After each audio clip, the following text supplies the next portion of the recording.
May I ask several questions one at a time? He will yield to one question right now. Sponsor, I think we've all got a local bias because we think our communities and our Commonwealth are so fantastic. In the testimony for the various iterations of these bills, we heard from outside folks. We heard from doctors and young people from elsewhere who are sort of on a speaking circuit and sometimes get paid to talk about the goals of this bill. Why didn't we hear from Kentuckians in support of this bill? General Lincoln. I think we have heard from many Kentuckians in support of this bill. I can show you an entire email box full of messages from people of this state who are in support of this bill. Lady from Jefferson. May I ask another question? He will yield another question. Page 1, it talks about we need to notify parents about health services that are available at school, including contraception. I was never aware of contraception at any of the schools that I went to growing up. What's the status of contraception availability in Kentucky public schools? General Lincoln.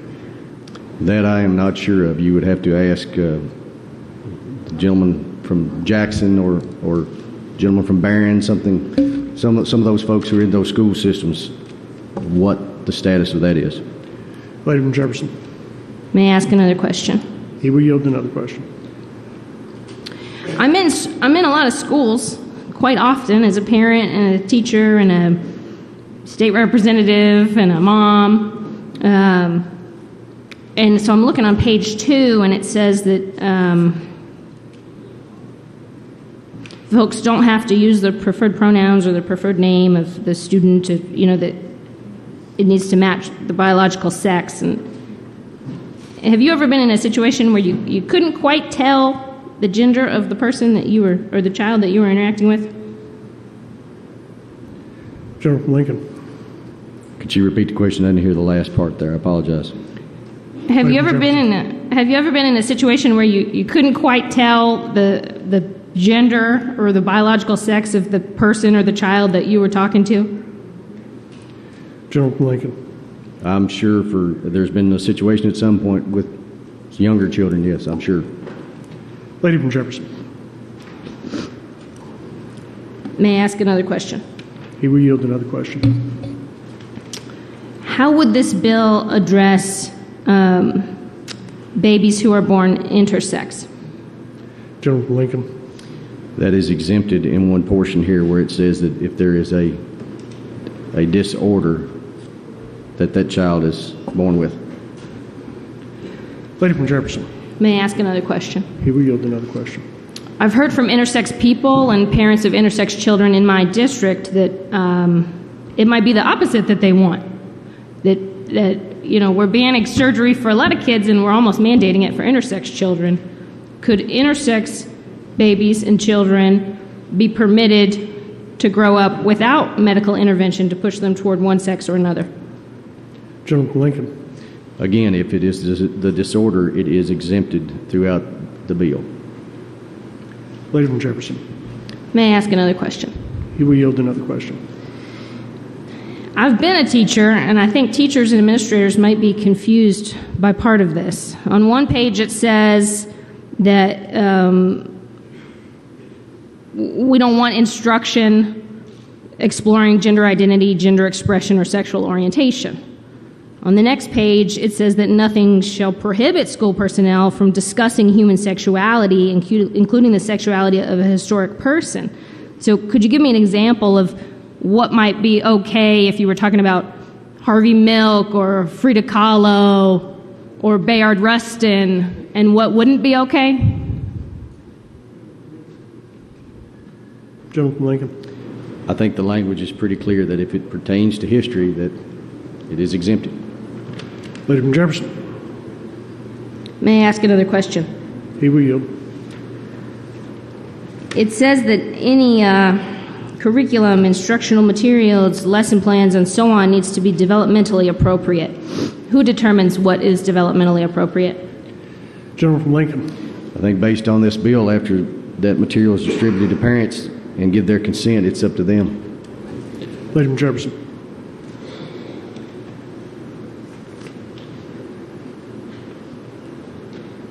to clarify that question, please. He will yield to another question. So parents can determine what is developmentally appropriate for their own children. Gentleman from Lincoln. Yes. Lady from Jefferson. May I ask another question? He will yield. Should a parent be able to determine what is developmentally appropriate for other children in their children's class or school? Gentleman from Lincoln. I think that it is their child. They determine their children's, and they can voice their opinions and their concerns on that, and that's what is allowed in this bill. It says that they must give the consent for their child, not the consent for another child. Lady from Jefferson. May I ask another question? He will yield. I'm looking at the section that says families would need to opt in to any sort of sex education. Sponsor, are you aware of the large body of data that shows that comprehensive sex education leads to lower teen pregnancy rates and lower rates of sexually transmitted infections? Gentleman from Lincoln. I have heard that there is data out there, yes. I will also tell you that my school system already does the opt-in. I received an opt-in for my child when he was in a certain grade level, and we made our decision through our parental consent whether or not he could do that. Lady from Jefferson. May I ask another question? He will yield. Sponsor, have you ever felt that you were treated differently or less than because of some piece of your identity? Gentleman from Lincoln. I didn't hear the last part there. I apologize. Lady from Jefferson. Have you ever felt, sir, that you were treated differently or less than because of some piece of your identity? Lady from Jefferson, 38. I would ask that you limit your questions to those that are relevant to the topic at hand, which is House Committee Substitute 1. District 41. Apologize. May I ask another question? He will yield. If the regulations around locker rooms and bathrooms and those sorts of things that are in this bill made a trans child uncomfortable, and they were talking with their family, and the family was trying to decide, well, should you go to school and behave as a gender that you don't feel fits you, or should we just keep you at home? What would you advise that family to do? Gentleman from Lincoln. As the bill says, you speak to a school official and ask for them to accommodate that child, which the bill says they must do. Lady from Jefferson. May I ask another question? He will yield. On page 7, it says that schools should provide the best available accommodation, barring bathroom access. Can you give us some examples of what the best available accommodation would be for a child who feels that they're a different gender than they were born as? Gentleman from Lincoln. Yes, as I described previously in one of the schools that I represent back home, they allow that student to use a faculty restroom, or they ensure that there is no one else in that restroom when they go in to use it. Lady from Jefferson. May I ask a clarifying question? He will yield another question.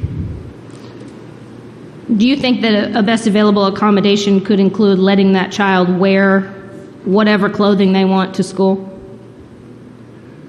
Gentleman from Lincoln. This bill says nothing about dictating what a child wears to school. Lady from Jefferson. May I ask another question? Gentleman from Lincoln, will you yield another question? Last one.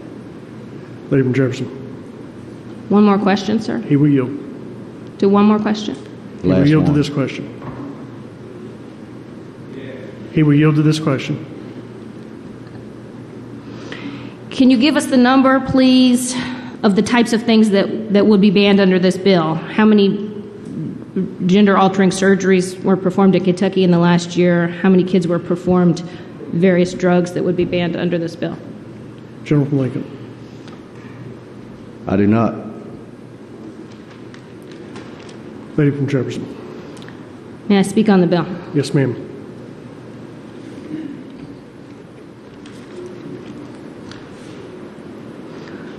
Might I propose a work group, a task force, We've asked again and again, who does this affect? How many? Over what time period? And how? And we've been told again and again, I don't know. I don't know. We're going to legislate something we don't understand.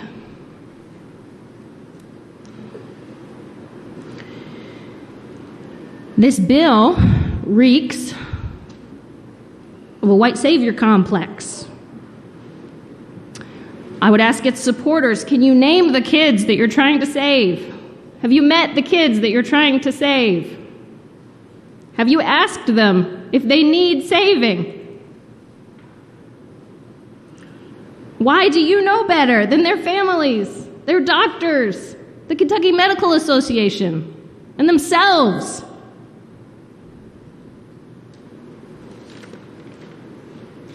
They won't thank you when they grow up.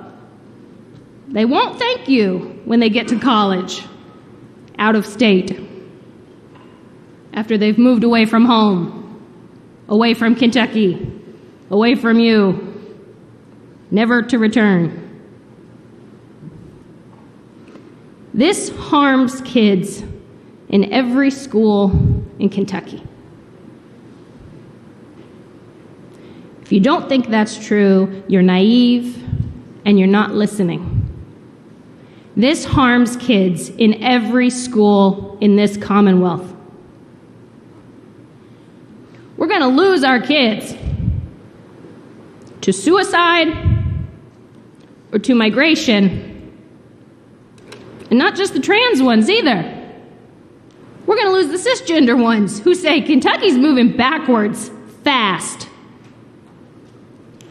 They hurt my brother, my cousin, my neighbor, my classmate, my friend, and I'm out.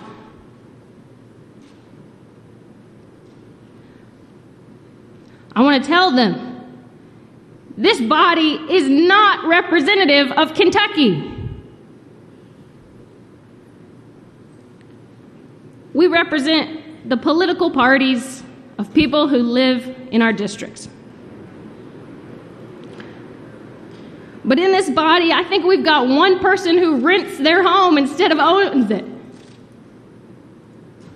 I can count on one hand the number of people who serve in this body who are not married.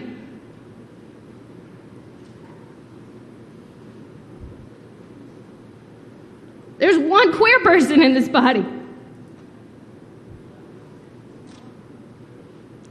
There's only a few of us who have to work a day job. Issues don't align perfectly with political party. Democrats and Republicans and independents across Kentucky disagree with the majority in this body when it comes to marijuana, sports betting, the minimum wage, availability of pre-K, and they disagree with the majority of this body that it's your all's prerogative to stick your nose into their family's business and tell parents how to get medical care for their kids.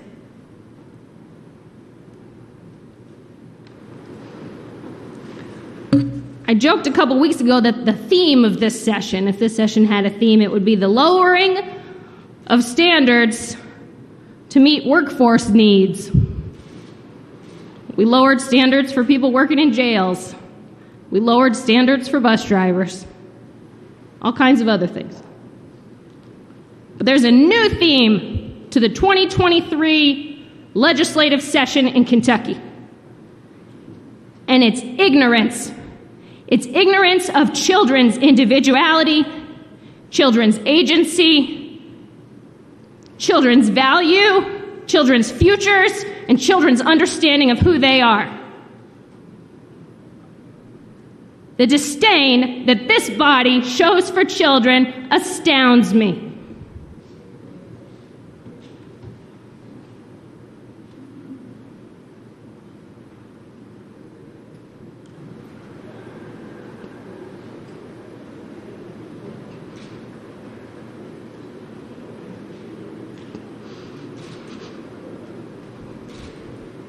I vote no.